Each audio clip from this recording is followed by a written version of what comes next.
Hello and welcome to another episode of Shittywebcomics. Back from internet jail, I guess. We weren't gone enough, but we almost were because yet again getting false flagged for telling the truth. Um, which is again, it's usual.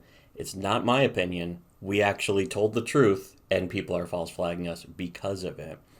Um, the lately they hit our subscribe star link, really, of all things. Somebody clearly very upset about us, our existence, and the fact that we're not being deplatformed. Very suspicious that that some people who claim to be against deplatforming and censorship, and because it's the anti SJWs who are fucking flagging us now.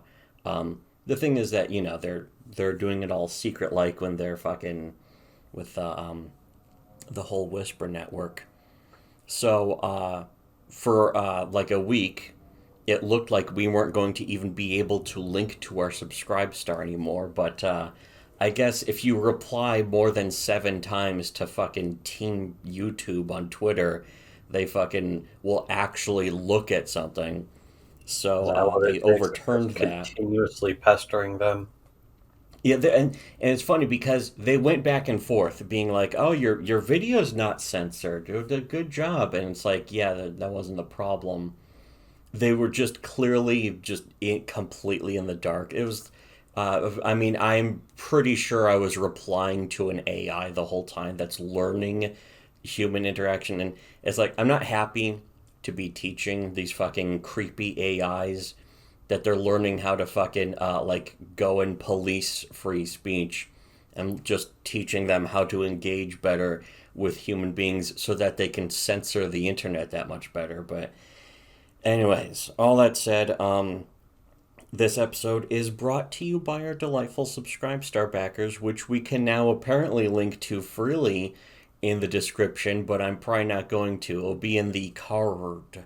I got a second card page that will link to our other stuff and emergency backups and our Subscribe Star. So if you want to check out our extra videos that that we of course continue to remain false flagged by people, by not only we're constantly getting deplatformed and false flagged by the SJWs and the anti SJWs now, which goes to show that we're really getting into the forbidden knowledge that people don't want you to know.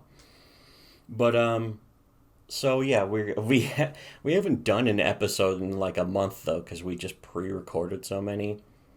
I was like, I want to take off most of December, and so we did. Ah, it was so nice. And we're getting a lot of stuff done around here too. There's some things that we needed to do. The washing machine was it was backing up, and we needed to have that snaked. That kind of thing. It's important to get that done. Not so important to talk about comics. Comics are stupid. Um, that's something we've gone into the whole comics scene. It's very much worth Specifically, pointing out that it's the most underutilized the medium. American comics community is literally a black hole of creativity where the people who make comics in America and the people who like comics are in America are devoid of human inspiration and creativity, but they also suck human creativity out of other people who are creative. And we've seen that to other people who aren't even us, where people have just been sapped of their will to be involved in comics because of American comic creators, whether it's the indies or the industry. Um, there's a decades long history of that. The guys who created Superman, Alan Moore, Frank Miller, all these people have ultimately said at one time or another that, Steve Ditko and so on, just so on and so on and so on, have said that, the American comics community, the industry, the medium in America made them not want to make comics anymore and just sucked the fucking will out of them. And and that's a big part of the problem. And the and it's getting worse because those people responsible for that kind of that drain on human ingenuity and creativity and originality have joined the indies. And in a way, they've been in the indies for a long time because a lot of indie comic creators in America aren't really creative or original. And haven't been, going way back. I own comics from the 80s and 90s that are independently published and completely devoid of any originality. It's and it's the same symptom. It's the everyone wants to make their own Spider-Man or Superman syndrome, where they're like, I'm gonna make the actual new good superhero that nobody's ever thought of before, and then it's the exact same thing. Like even the indies read the exact same thing, and we've proven that with our reviews of Flying Sparks and Lone Star, where they were the exact same comic. Both of those are indies. Both of those were like fucking borderline self-published, except kind of not really. They had behind the scenes fucking back padding and that kind of shit. But they're both like, oh, this is my take on superheroes, and it was not only derivative, but they were derivative of each other without any intention. So it goes to show the overall, the grand scheme, the big picture of everything we're getting across, that we want to get across, that we are getting across. It's just a matter of the people actually waking up and realizing it, which I know that comic book fans aren't capable of that. They're not really smart enough for that. But we get across the overall, the big picture, that the American comics scene, the whole thing, the medium, the art, the creation, the style, the writing, the people behind them, most of them are mentally ill, just straight up schizo, barely functional. They can't keep friends, kicked out of 109 friendships, that kind of thing. Um, Constantly turning on each other. It's like one big Eltingville club, essentially. And if you don't know what that means, you're not actually into comics. What if you're into superheroes? You're not really a fan of comics. You're not into comics. You can't appreciate the comics medium if you like superheroes. Um, Specifically, they're posers. Whether it's SJW superheroes or not, or whatever, or if you're like, I'm against politics and comics, that actually means you're for more politics and comics in a more disingenuous way than even the CGs. But Well, they don't even mind they that don't. we're taking over comics from them. A lot of those people, they complain, but they do nothing. They don't even do nothing out here. My arms weren't crossed. What the fuck was wrong with the fucking VTuber thing? That's fixed now. Anyways, so we want to go over like a few notes, and then I guess cover an actual bad webcomic, and then just some various other shit. But the first thing, yeah, going over the notes that you just sort of doodled down for things we could talk about in videos, was that you put down Sun Tzu thousands of years ago. Sun Tzu. I happen to be in possession of those documents. But Sun Tzu remembered thousands of years later because he wrote a book that was just honest, true facts. And you know what? That's what we're about too. That's basically what we are. We're the modern version of Sun Tzu, whether you're smart enough to appreciate it or not. And in fact, some people who hate us actually do appreciate that. Um, and we've gone over that, proving that objectively too. The Ethan Van Sciver is obsessed with our video, and again, that's not us like making that accusation. That's something that his friends have actually fucking let slip on accident. The mask really slipped on that one because in private he wouldn't stop talking about us, but in public he knew that if he mentioned us too much, it would get us attention, which it did. Of in just little trickles, if you will. Where it's not like we did something like we're at fault or anything for any of that. Well, unless telling the truth is a fault, which it can be, I guess. I don't know. But that was. Somebody else would have done it, and that's the thing is I they wish somebody else what would they have done it, had but to do nobody is else they knew was they doing couldn't it. chase us off Nobody else was because doing everyone it. else they chased off. We're the only They could ones who not would get do rid it. of us. We're so good at it. But yeah, so we're I think your point by this note is that we're the modern version of Sun Tzu. And you know what? I think you're right. I think you got a good point there. You know, you're right. Um, the other note in here is the frozen pizza rule, when people believe it's better to be famous or ubiquitous than to be legit successful or skilled, based on my favorite Kitchen Nightmares episode, which was the I forgot the guy's name already, but it was this fucking asshole in California who had a brick oven pizza shop, but he would just keep microwaving everything, and he didn't use the brick oven he had in his pizza store was just dusty and unused.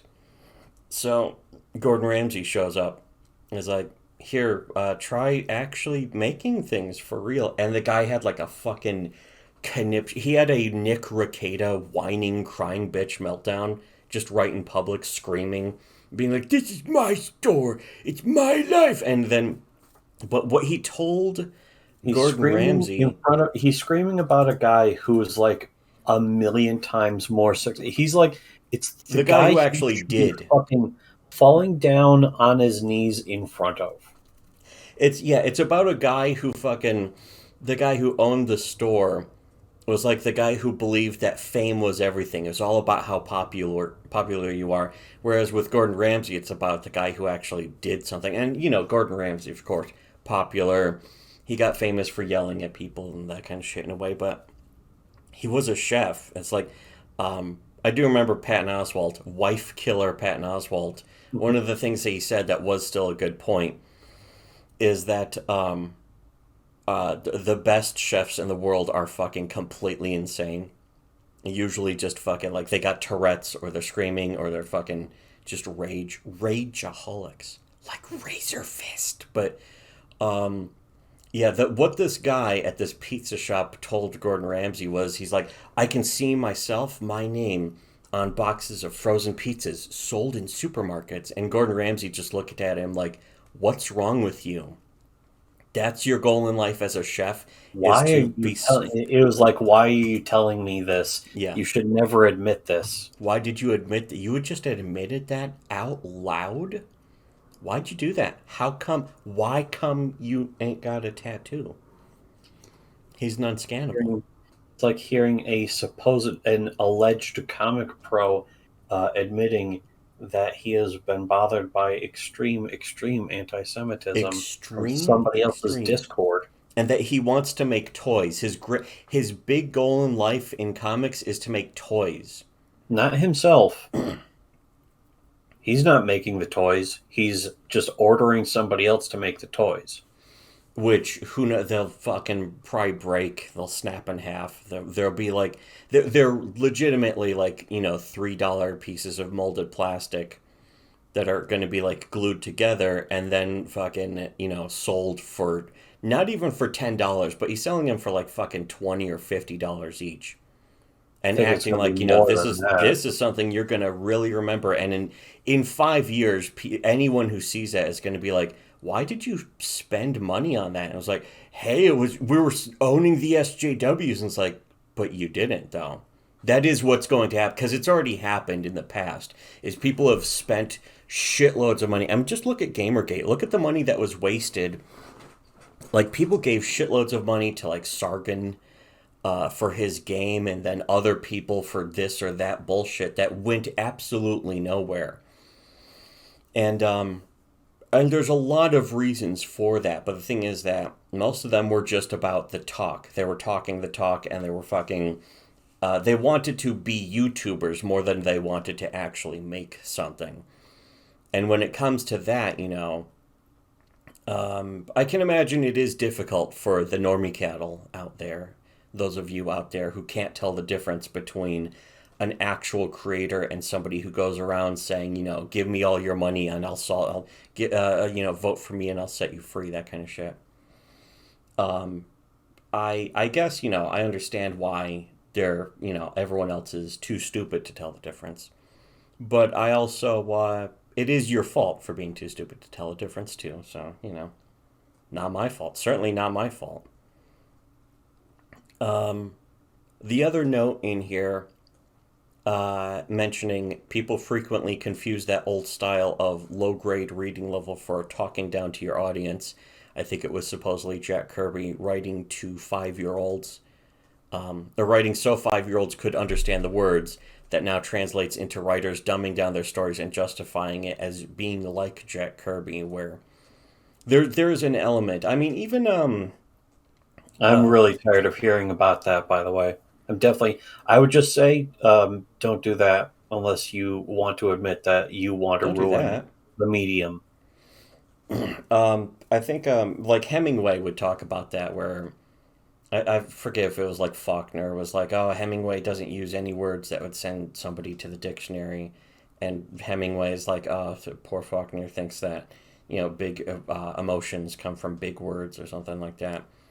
And there is something to be said for not trying to talk over your audience's head for no reason. And I think um I forgot who I else mean, it was. If it was you should always be Orwell. editing down your fucking things. It's not because you want to fucking talk down to your Yeah, audience. It's because you don't want to bore them. You shouldn't be trying to fucking you're scramble trying their to brains. write Part of the to power of yeah, comics. you're trying to write to people. You want people to understand it. You're not writing so that people think you're smart. See, that's the thing about Penny Arcade. Penny Arcade was clearly after, especially after the first 5 years, was being written by Bald, who was then writing to be like, I'm a writer, so I'm smart. I'm a smart writer, but he was an idiot. And wearing his fool's cap next to Harlan Ellison in real life. That's a whole other story that I forgot if we got into it, but we'll probably mention that again at some point. I don't think we did. I think we'll go into that. I mean, in these videos, so we'll do an episode about that in the future. But the point of a writer should be to communicate to the audience, communicate properly. So if you're trying to go over their heads, if you're trying to come off as smart, instead of just communicating, whether it is using the big words or not. If you have to use, a big word, that doesn't mean avoid it. But I forget if it was Orwell or who's the guy who did Slaughterhouse Five? Fucking the guy, the That guy. fucking guy who did It was fucking a guy. the other book, Kurt Schirner. I don't know, but the Kurt Vonnegut. Kurt Vonnegut. Yeah, that's right. I forget if it was one of them though who said that you know don't use like a foreign turn of phrase or a fucking fancy word when a common word will do when you're writing. Yeah, don't suddenly drop French in the fucking middle of the story Unless and that's the then point of your defend story. Like, I think it. that was sort of it to some extent. That was the element of Lolita was the guy would throw in French because I think he was talking to a French broad and that kind of shit. But like, doesn't he marry? I don't know. I haven't read the book. I I actually don't have not know. read the book. Like Maybe most I'm not. versions of the book are annotated these days to have translations in them. Or but he'll throw in French because it's like it's making him fancy, so it's kind of about the character's pretension. Um, so again, there is a purpose to that, but you have to have a purpose as opposed to you, the writer, just trying to come off as a fucking smarty aunt N word. But but yeah, there's a lot to be considered when it comes to like the supposed smartness, the fancy smartness of your writing. You can't fucking like as a writer, if you're like, well, my job is to write, so I have to sound as smart as possible and use the fancy words, and it has to come off as poetic and meaningful, and I have to be a wordsmith, that kind of shit. You shouldn't do that. You kind of need to unlearn it from yourself. Because there will be a natural instinct if you're taking your writing seriously. There'll be a natural instinct to be like, well, I gotta take it seriously. That means it has to be as good as possible. It has to be as fucking fancy sounding and all that shit. So, yeah, when it comes to that whole point about how like Jack Kirby would write, in ways that ideally a kindergartner could understand, but that the story could be for anyone. That was the point. And the thing is that modern comic writers, whether they think they're for that or not, aren't. They don't understand it because most of them have no premium on the concept of writing. They think writing is something that the editor just fixes for them and that they just sort of casually throw out there and be like, oh, I'll just throw in some of this. And they throw out ideas onto the page, And they of throw course, some there dialogue was onto it and never revise it. They don't think twice about it.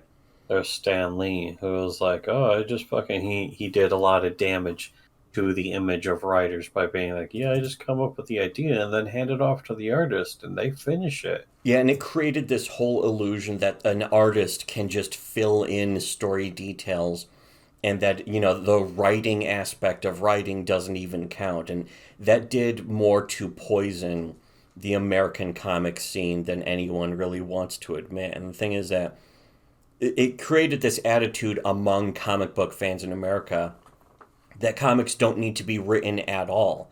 Not realizing that if it's on the page in any way, it is written, whether it's even a story well told or not. It's still written, even if it's just all in notes in the creator's head, in the artist's head, whoever it is.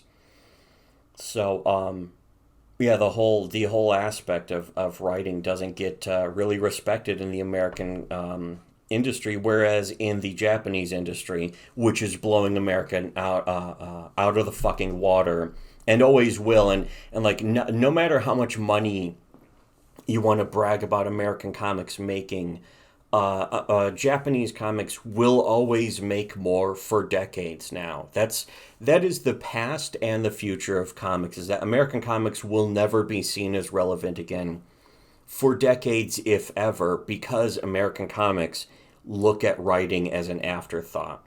And if you're in a movement of comic creators where you don't hold the quality of the writing above the quality of the art, if you've ever praised a comic for its art, you don't like comics. You don't actually care about comics at all.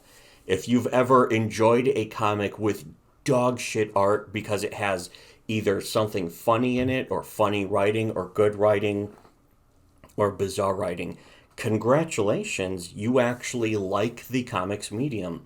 That's the thing. In American comics, most people who read comics don't actually like comics.